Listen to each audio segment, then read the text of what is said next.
Ici Thiago Rubin, notre premier exercice, calcul de la croissance réelle. Pour la croissance réelle, on a besoin du PIB nominal et de l'indice de prix. Voici un tableau où on connaît pour certaines années le PIB nominal, pour certaines années le PIB réel, et on connaît aussi l'indice de prix, l'indice implicite des prix. Deux formules vont nous aider à retrouver le taux de croissance. La première relie le taux nominal au taux d'inflation et au taux réel, donc 1 plus le taux nominal, c'est égal à cette section-ci. Et le deuxième nous permet de calculer le taux de variation. Et celle-ci, on l'utilisera immédiatement pour, par exemple, remplir les deux dernières cases du tableau. Pour connaître la croissance réelle, il faut connaître la croissance du PIB réel. Donc, on peut calculer la croissance annuelle du PIB réel pour ces deux cases-ci. Celle-ci, c'est impossible pour l'instant parce qu'on ne connaît pas la valeur précédente, mais ces deux cases-ci, l'avant-dernière et la dernière, on peut calculer la croissance réelle. Alors, essayons de calculer la croissance réelle pour la dernière case. 1044,519 ou 1044 milliards moins 1043,994 divisé par 1043,994. Ça ici, si on fait le calcul et on multiplie par 100%, on obtient une croissance réelle de 0,05%. Donc presque nul, presque zéro, c'est extrêmement petit. On peut faire la même chose ici, donc ça c'est toujours la deuxième, la première. Et si on voulait calculer de cette case-ci à l'avant-dernière, on changerait, celle-ci deviendrait la première, celle-ci deviendrait la deuxième.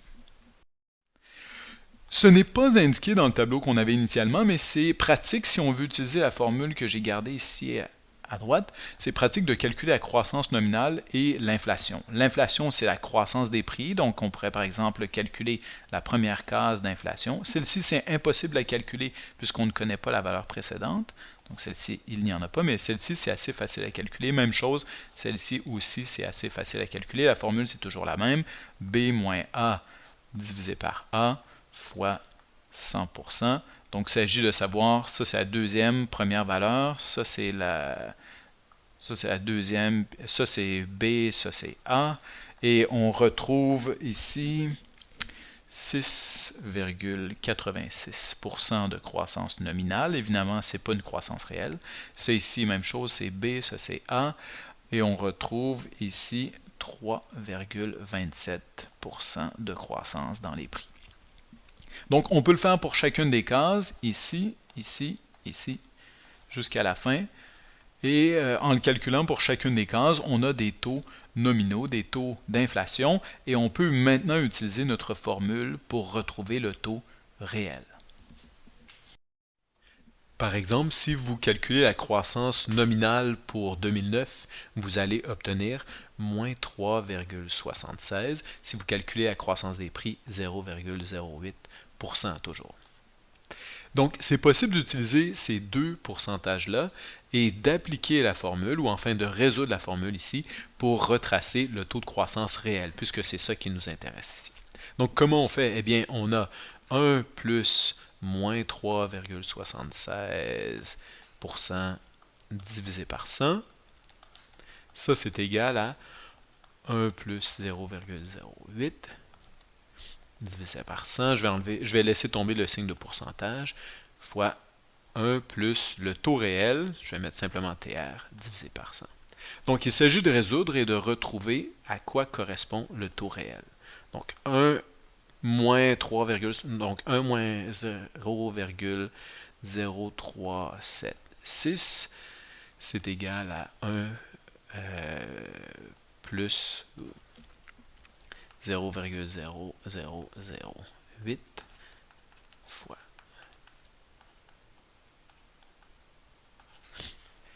Ici, ça donne 0,9624. Ça, c'est égal à 1,0008 fois 1 plus le taux réel divisé par 100.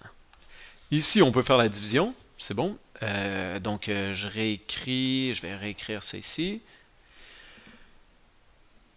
0,9624 divisé par 1,0008, ça c'est égal à 1 plus le taux réel divisé par 100. Si vous réussissez à calculer ça, vous solutionnez ici pour le taux réel et vous allez retrouver votre taux réel. Donc, si vous solutionnez ici, vous envoyez le moins 1 de l'autre côté ensuite, vous allez solutionner, vous allez trouver 0,9624 divisé par 1,0008. Ça, moins 1, puis ensuite, tout ça fois 100, ça va vous donner un taux réel qui est égal à moins 3,83%. Et avec ce taux réel-là, eh bien, vous avez retrouvé votre croissance. Donc la croissance réelle ici, moins 3,83%. Donc c'est comme ça qu'on utilise la formule ici qui nous permet de relier les deux. Maintenant, peut-être vous vous demandez comment je peux retrouver cette valeur de PIB réel ici. Eh bien, c'est assez simple. En réutilisant la formule, ici, on sait que la deuxième valeur, c'était 10,46,100. C'est bon, on sait que la deuxième valeur, c'était ça. On ne connaît pas la valeur A, puisque ça ici, si on calculait le taux de croissance, c'est B moins A divisé par A, mais on sait que la réponse, si on multiplie par 100 ici, on sait que la réponse de cette équation-ci, de notre taux de croissance, la réponse est égale à moins 3,83%. Donc, il s'agit simplement de solutionner ici, et vous allez constater que si vous faites 10,46,100, donc 10,46,100 divisé par 1 plus le taux réel, 1 plus le taux réel divisé par 100, ça va vous donner la valeur A. Ça va être égal à la valeur A ici. Donc, faites ça, essayez ça, remplacez moins 3,46 ici, enlevez ça, mettez moins 3,46 puisque c'est le taux réel, et vous allez retrouver la valeur A ici. Et vous allez pouvoir calculer, vous allez pouvoir vous assurer que vous avez la bonne réponse. Si vous recalculez le taux de croissance, vous allez retrouver moins 3,83. C'est bon, donc vous utilisez cette stratégie-ci, vous remplissez la case, ensuite vous utilisez la stratégie avec les deux autres lignes, taux de croissance nominal, taux de croissance des prix, et vous retrouvez ce pourcentage-ci. Ensuite, vous utilisez le pourcentage pour retracer la case. C'est un peu comme si vous étiez un enquêteur ou un inspecteur, puis vous aviez un crime à résoudre, vous avez seulement quelques indices, mais vous êtes capable de remplir tous les trous. Il y a une autre stratégie qui serait beaucoup plus rapide que vous pouvez appliquer. En fait, l'indice, allons-y comme ça.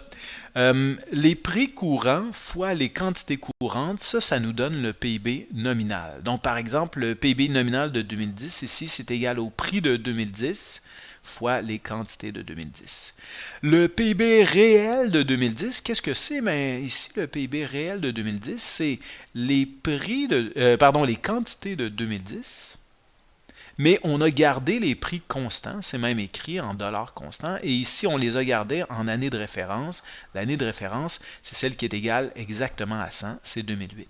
Donc, le PIB réel de 2010, c'est en prix de 2008.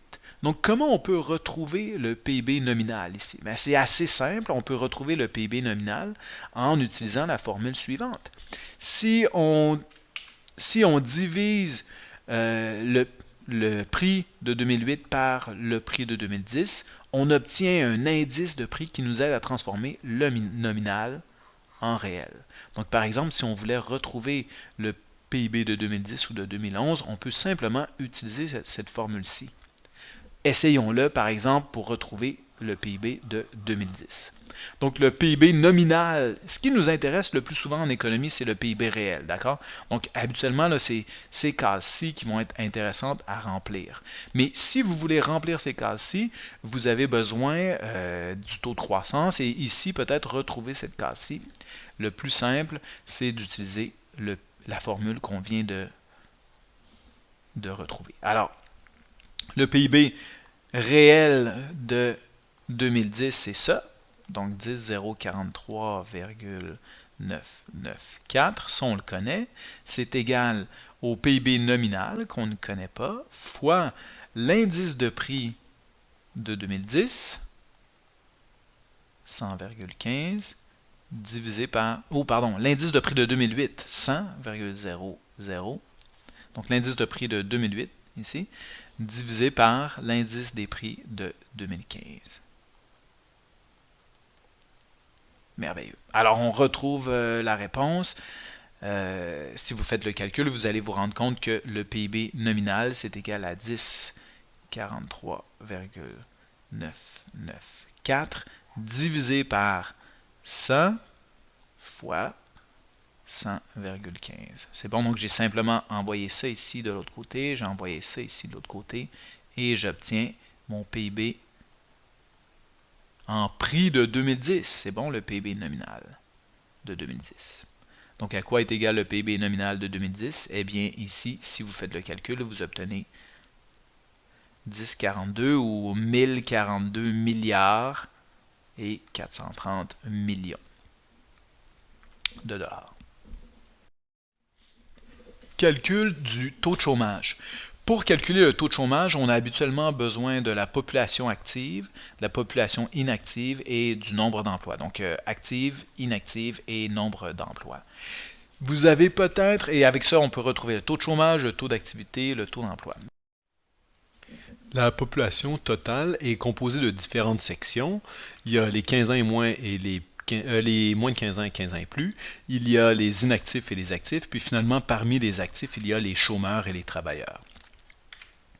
Donc, dans un problème comme celui-ci, si vous connaissez une partie des données, mais vous n'avez pas l'ensemble de l'information, par exemple, quelle est la population active ici, on ne connaît pas la valeur totale, quel est le nombre de gens qui travaillent, par exemple, on ne connaît pas cette valeur-ci, et on ne connaît pas non plus le taux d'emploi. Donc ici, ça prendra une division. Eh bien, la façon la plus simple, c'est d'utiliser la formule du taux de chômage pour retrouver d'abord la population active. On va d'abord retrouver la population active, puis ensuite, ce sera facile de retrouver les personnes occupées, parce que ce sera seulement la population active moins les chômeurs, ça nous donne la population occupée. Alors, allons-y. Taux de chômage, il est connu, cette fois-ci, 7,7%. Ça, c'est égal au nombre de chômeurs, 341 300. C'est des chiffres de l'enquête sur la population active de juillet 2015, ici, au Québec. Donc, c'est vrai, c'est des chiffres du Québec, hein? C'est important. Donc, on divise par la population active. On ne connaît pas la valeur qui correspond à la population active. Et c'est ce qu'on cherche. Donc, pour solutionner ici, on peut commencer par transporter notre 100 de l'autre côté. On aura 7,7% divisé par 100%. C'est égal à 341 300 Québécois divisé par je ne sais pas quoi, par la population active. Comme je n'ai pas... je n'ai pas cette information-ci, je dois résoudre, alors je peux résoudre en faisant basculer les éléments, comme ça ici. Ou ceux qui ont l'esprit mathématique, vous repérez tout de suite que ça ressemble beaucoup à une règle de 3. Donc c'est assez simple. La population active, on va solutionner la population active. Je vais juste écrire acte, c'est égal à 341 300 divisé par 0,077. Et ça va vous donner la valeur qui rentre ici dans la population active. Donc, une fois que vous avez repéré la valeur ici dans la population active, vous savez que la population active, ce sont les chômeurs plus les travailleurs occupés. Donc, c'est facile de retrouver combien de personnes sont occupées. Cette réponse-ci devient assez évidente. Une fois que vous retrouvez cette réponse-ci, trouvez le taux d'emploi. Trouver le taux d'emploi, c'est une autre fois une jonglerie. Donc, vous devez utiliser le taux d'activité et la population active. Donc, en combinant le taux d'activité et la population active, vous pouvez retrouver le nombre de 15 ans et plus. Puis, une fois que vous avez le nombre de 15 ans et plus, ça devient assez simple de comparer les 15 ans et plus au nombre de travailleurs. Voilà pour les problèmes de taux de chômage. Pour calculer l'inflation, vous avez habituellement besoin des prix et d'une année de base, mais ici, on commence directement avec l'IPC et l'inflation. Par exemple, pour calculer l'inflation, c'est simplement un taux de variation. Donc, on utilise ici notre formule du taux de variation. Pour calculer l'inflation de 2012 à 2013 dans le pays A, on va utiliser B moins A divisé par A. Donc, deuxième valeur, 97 moins 100 divisé par première valeur, fois 100%. Et ça va nous donner ici moins 3% d'inflation. On appelle ça de la déflation lorsque l'inflation baisse. Donc ça, c'est de la déflation. Si dans un autre genre de problème, vous connaissez l'inflation, ici 800%, vous connaissez la valeur de départ, mais vous ne connaissez pas la valeur qui suit, eh bien c'est assez simple. On va simplement poser nos variables. Donc ça c'est A, ça c'est B, et ça c'est le pourcentage d'inflation. Donc on a B moins A divisé par A fois 100%. Ça c'est égal à 800. Et là je peux remplacer. Donc j'ai un inconnu moins 100 divisé par 100. Ça c'est égal à 800. Donc vous pouvez tout de suite transporter... Ah, fois 100%, pardon. Fois 100% ici.